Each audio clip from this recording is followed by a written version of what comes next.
Hello all, welcome eight ऐसा Patna. First of all happy new year.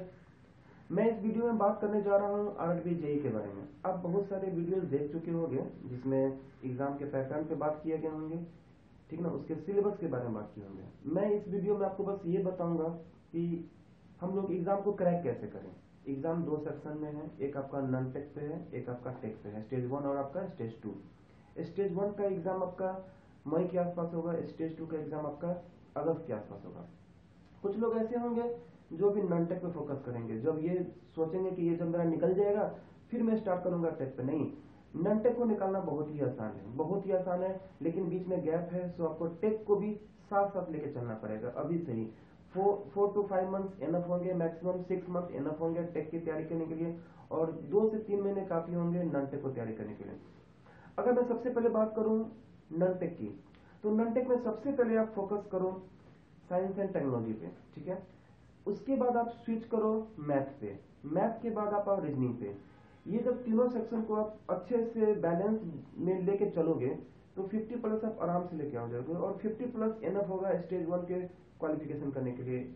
आपके number of post बहुत ज्यादा है, लेकिन लेकिन आप ऐसा नहीं है कि आप कुछ सेक्शन को छोड़ दो, कुछ सेक्शन को बहुत अच्छा कर लो। हमें इस तरीके से चलना है जिस तरीके से आपके एग्जाम क्रैक हो जाए। अगर सबसे पहले अगर बात करो नॉन टेक की, तो नॉन टेक में ये 3 सेक्शन कर लो पहले सबसे पहले। उसके बाद आप आ जाओ करंट अफेयर्स पे, करंट अफेयर्स के बाद आप आ जाओ पॉलिटिक्स पे। ये 5 सेक्शन अगर कर लोगे, 5-6 सेक्शन, तो एनफ होंगे नॉन टेक के लिए। फिर अगर हम बात करें टेक की, मैं आपको टेक्निकल में मेरे और भी फैकल्टीज हैं जो कि सिविल और मैकेनिकल के लिए बात करेंगे। मैं आपको बात करूंगा इलेक्ट्रिकल और इलेक्ट्रॉनिक्स के लिए, ठीक ना। इलेक्ट्रिकल की बात करोगे तो 11 से 12 के पेपर हैं। अगर ईसी की बात करोगे तो उसमें आपको 12 से 13 पेपर हैं। कुछ सिलेबस ऐसे हैं जो सब्जेक्ट तो एक ही है लेकिन उसको 2-3 सेक्शन में करके दे रखा है। जैसे बेसिक इलेक्ट्रॉनिक्स है, उसको 2 सेक्शन कर रखा है। एनालॉग है तो 2 सेक्शन कर रखा है। तो अगर इसको मैं कंसाइज करूं तो देखा जाए तो इलेक्ट्रिकल में 7 से 8 पेपर पढ़ने हैं, और इलेक्ट्रॉनिक्स में आपके 7 से 8 पेपर पढ़ने हैं। ये 7 to 8 पेपर के लिए 4 to 5 month, maximum 6 month enough होंगे अच्छे से करने के लिए। सिलेबस बहुत बहुत ही ज्यादा है। हम लोग किसी भी पेपर में डीप में नहीं जाएंगे, लेकिन हाँ ऐसा हो कि हम लोग किसी भी टॉपिक को छोड़ेंगे भी नहीं। हमें न्यूमेरिकल सेक्शन पे जहां पे आएगा हमें उसको हैंडल करना है। जो थ्योरी सेक्शन है हमें वहां पे जाना है। तो हमें सारे पेपर में जो जो हमारे सिलेबस में है, उस सिलेबस के जो थ्योरी सेक्शन है उसको तो हम करके ही जाएंगे, चाहे कुछ भी हो जाए। जहां जहां से न्यूमेरिकल आ सकते हैं वहां वहां हम लोग बात करेंगे।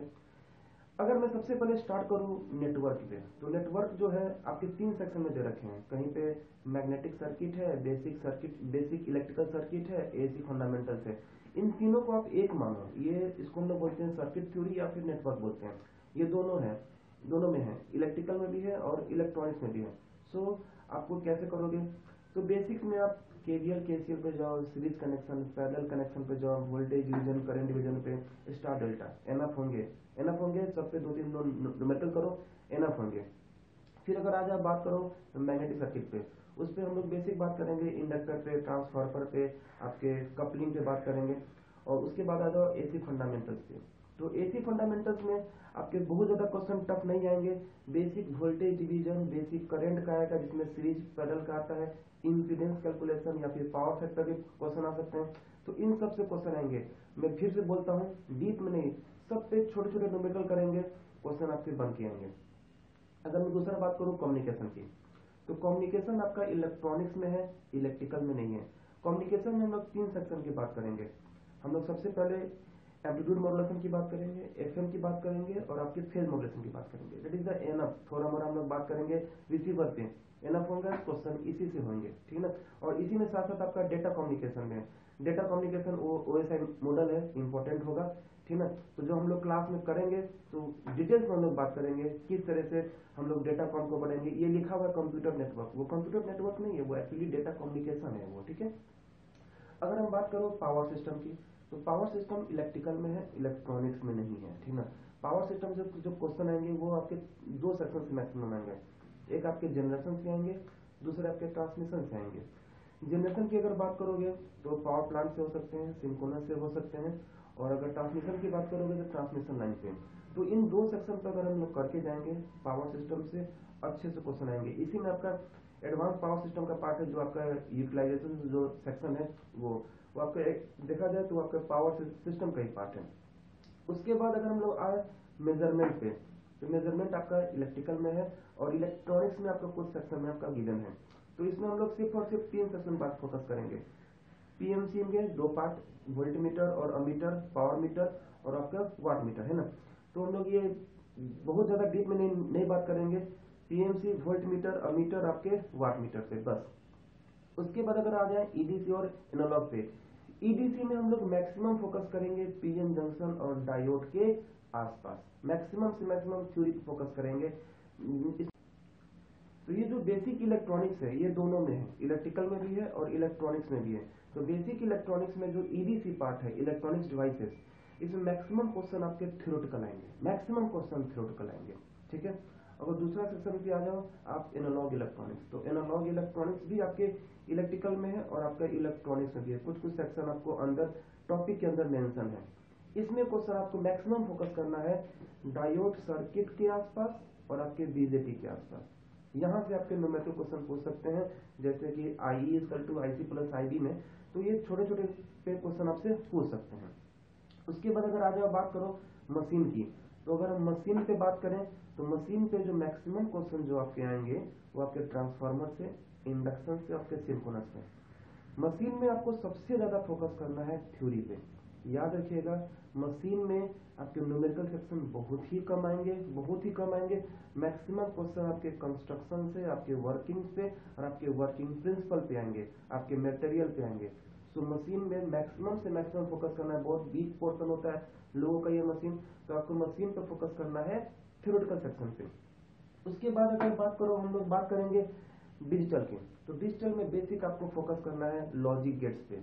हम लोग बहुत ज्यादा सिक्वेंशियल पे, हम लोग बहुत ज्यादा कॉम्बिनेशन पे नहीं जाएंगे। आपको मैक्सिमम जाना है बेसिक लॉजिक गेट्स, कॉम्बिनेशनल पे फोकस करना है, उससे ज्यादा हम लोग डीप में नहीं जाएंगे, ठीक है।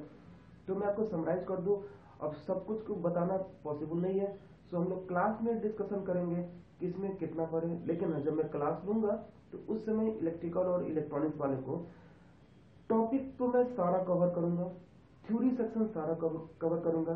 टाइम कम है, जितना भी टाइम है, लेकिन उस टाइम में हम लोग अच्छे से करेंगे।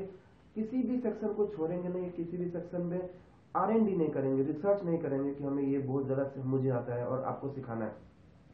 करना उतना ही है जितना से एग्जाम निकल जाए, बहुत ज्यादा हम लोग फोकस नहीं करेंगे। अब मैं आपसे ये बात करता हूँ कि आईफा पटना आपको किस तरीके से प्रिपरेशन कराएगा, क्या क्या आरआरबी जेई के लिए क्या क्या लेके आया है आपके आरआरबी जेई के लिए, ठीक है। हम लोग 3 सेक्शन लेके आए हैं। पहला सेक्शन आपका क्लासरूम है, तो क्लासरूम में जो हम लोग बात करेंगे वो पहला आपका नॉन टेक है, दूसरा आपका टेक है और तीसरा आपका टेस्ट सीरीज है, ठीक है ना। तो कुछ स्टूडेंट ऐसे होते हैं जिनको नॉन टेक नहीं चाहिए, कुछ लोग ऐसे होते हैं जिनको टेक नहीं चाहिए, लेकिन हाँ टेस्ट सीरीज सबको चाहिए और बिना टेस्ट सीरीज का आपके एग्जाम नहीं निकलने वाला। तो ये 3 सेक्शन है हम लोग का आरआरबी जेई के प्रिपरेशन कराने के लिए। नॉन टेक्निकल के लिए हम लोग 2 से 2.5 महीना लेंगे, 2 से 2.5 महीना सफिशियंट होगा आपके प्रिपरेशन कराने के लिए, ठीक है। और अगर टेक पे आ जाओगे तो टेक पे 4 से 5 महीने सफिशियंट होंगे। तो हम लोग का जो क्लास है वो सबके लिए है। आपको अगर टेक चाहिए, टेक्निकल का कोर्स चाहिए तो अलग है, आपको सिर्फ नॉन टेक चाहिए तो अलग है, आपको सिर्फ टेस्ट सीरीज चाहिए तो अलग है। टेस्ट सीरीज में 42 टेस्ट आपके नॉन टेक के हैं, 42 टेस्ट आपके टेक्निकल के हैं। जो हमारे टेस्ट सीरीज की जो खासियत है वो ये है कि टेस्ट सीरीज के जस्ट बाद डिस्कशन क्लास होगा। जैसे ये होगा, जो भी आपके डाउट्स होंगे वो डाउट्स आपके इंस्टेंट क्लियर होंगे। इसका मतलब ये कि अगर कोई क्वेश्चन आपसे नहीं बना है वो क्वेश्चन का सॉल्यूशन करेंगे। इसका मतलब ये कि वैसा क्वेश्चन अब एग्जाम में अगर आ जाएगा तो आपसे क्वेश्चन सोल्व हो जाना चाहिए।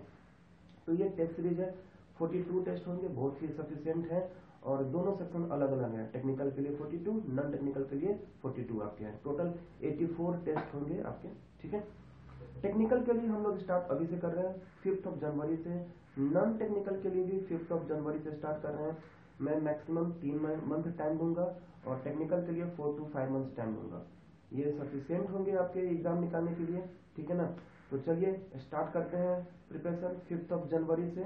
ठीक है, फिर से मैं रिमाइंड करा दूं, पोर्शन पूरा करेंगे, थ्योरी पूरा करेंगे, डीप में नहीं जाएंगे। जो जो न्यूमेरिकल सेक्शन है उस पर फोकस जरूर करेंगे, जहां से थ्योरेटिकल सेक्शन है वहां पर फोकस करेंगे। थोड़ा सा हमें ये आइडिया होना चाहिए कि हमें कहाँ पे क्या करें, कहाँ पे क्या ना करें, जिससे कम टाइम में हम लोग इफिशियंसी हम लोग का बढ़े और क्वेश्चन मैक्सिमम से मैक्सिमम क्वेश्चन हम लोग कमांड करके आए और सोल्व करके आए। और टेस्ट सीरीज देके एक्यूरेसी को बढ़ाएंगे, ऐसे से क्वेश्चन करेंगे जो एग्जाम में बिल्कुल आएंगे। नोट्स सफिशिएंट होंगे, नोट्स के क्वेश्चन और आपके टेस्ट सीरीज के क्वेश्चन को अगर मैं काउंट करूंगा तो ये अराउंड 6000 क्वेश्चन हो जाएंगे। ये 6000 क्वेश्चन सफिशिएंट होंगे आपके एग्जामिनेशन के लिए। ठीक है, ओके, ऑल द बेस्ट। मिलते हैं 5 जनवरी 9 AM। Okay, thank you.